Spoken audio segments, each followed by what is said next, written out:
What's up, everybody? Nemzilla here, back with another review. People who know me well will know that I'm a huge Spider-Man fan.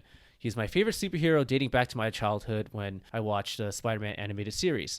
I love the Sam Raimi trilogy, and even with all the flaws, I like the Mark Webb movies as well.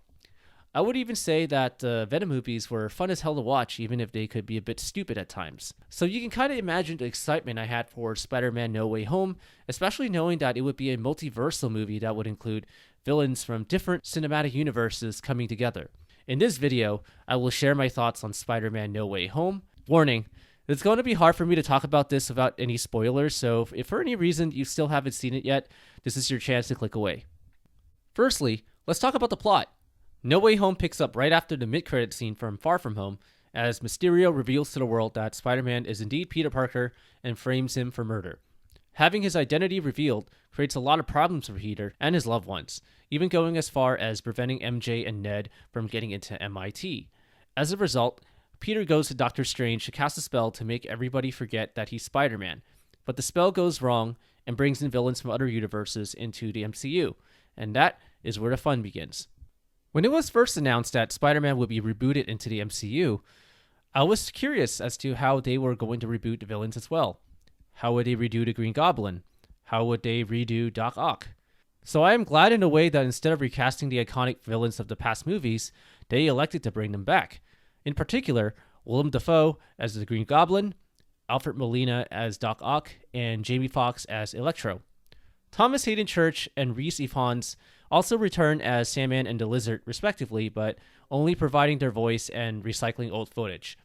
In the case of Green Goblin and Doc Ock, I think it would have been really hard to find somebody else to step into those shoes. Willem Dafoe and Alfred Molina really made those two characters their own, so it's kind of hard to imagine anyone else portraying them. Coming back to the role all these years later, neither of them have lost a step. It literally feels like we just plucked them from the early 2000s and dropped them right into the MCU. I think they both knocked it out of the park, especially Willem Dafoe. Oh my god. I think Willem Dafoe actually stole the show. Some people may argue otherwise, but I think he stole the show. In many ways, I think his performance in No Way Home is much better than his performance in the first Raimi movie. He's just so good at portraying the duality of Norman Osborn and the Green Goblin. He captures that Jekyll and Hyde aspects of the character very well in this movie. It also helps that the Green Goblin has an updated look and no longer wears a helmet, so you get to see all of Dafoe's facial expressions as the Green Goblin. The Green Goblin may not be Spider-Man's strongest enemy, but I definitely think that he is the most evil and manipulative villain, and he comes across as such in No Way Home. The man is scary. Doc Ock is very intimidating in this film, and Alfred Molina gets to portray a side of the character that we didn't get a chance to see before. As for Jamie Foxx, I think No Way Home kind of gave him the opportunity to redeem himself and the Electro character, and he did just that. The movie definitely changes up Electro a lot. He's no longer blue, and he comes across more as a badass than before. Alright, let's talk about the thing that got a lot of people interested about this film. Let's talk about Andrew Garfield and Tobey Maguire. Let's be real. We all knew they would be in the movie. It was probably the worst kept secret in Hollywood, to be honest with you, for the longest time. Did that make it any less exciting? No. I almost cried seeing those two back in the suit again. The interactions between them, and also with Tom Holland, were fun and totally worth seeing. Tobey and Andrew don't just show up for the sake of being there. They both have a purpose, and they tie into Tom Holland Spider-Man's greater story. Tobey and Andrew both share their own experiences and relate with Tom to help guide him through the darkest moments. And trust me, this movie gets very dark very quickly. Tobey's always been my favorite since he was my first live-action Spider-Man, but after this movie, you have to give Andrew Garfield all the credit in the world. No pun intended, but he was always amazing. You can tell he was so happy to come back. I feel so bad for him because he was done dirty with the Amazing Spider-Man movies, but similar to Jamie Foxx, giving him the chance to come back really gave him closure with the character. The moment when he saves MJ, it's just perfect. I think he deserves to do an Amazing Spider-Man 3. With all the multiverse stuff happening, that is definitely something very possible. Now for something I wasn't 100% sure was going to happen. Let's talk about Charlie Cox's Matt Murdock, aka Daredevil. I had seen the leaked photo with Murdock in it, but I wasn't completely sold on it. So when he popped up on screen, even if it was really quick, I absolutely marked out.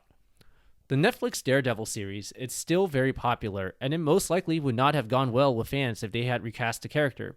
Venom also shows up in a mid-credit scene, and what happens with him may be a bit confusing, but I find it intriguing and I'm interested in seeing how they move forward from here.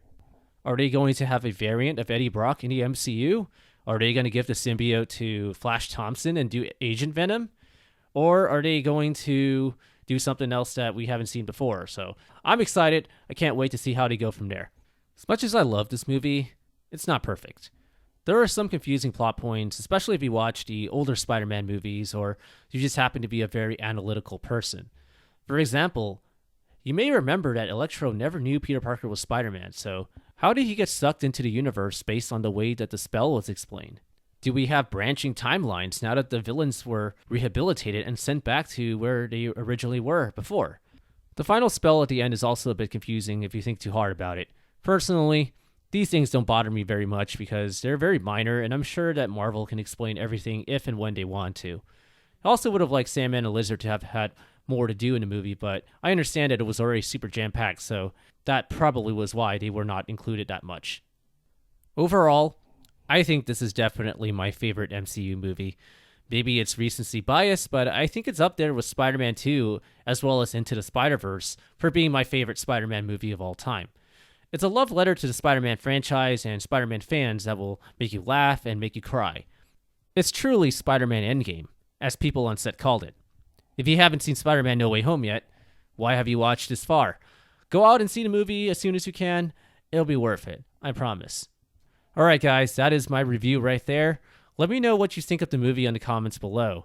Did you enjoy the movie just as much as I did? What do you think will happen in future Spider-Man movies as well as the future of the MCU as a whole?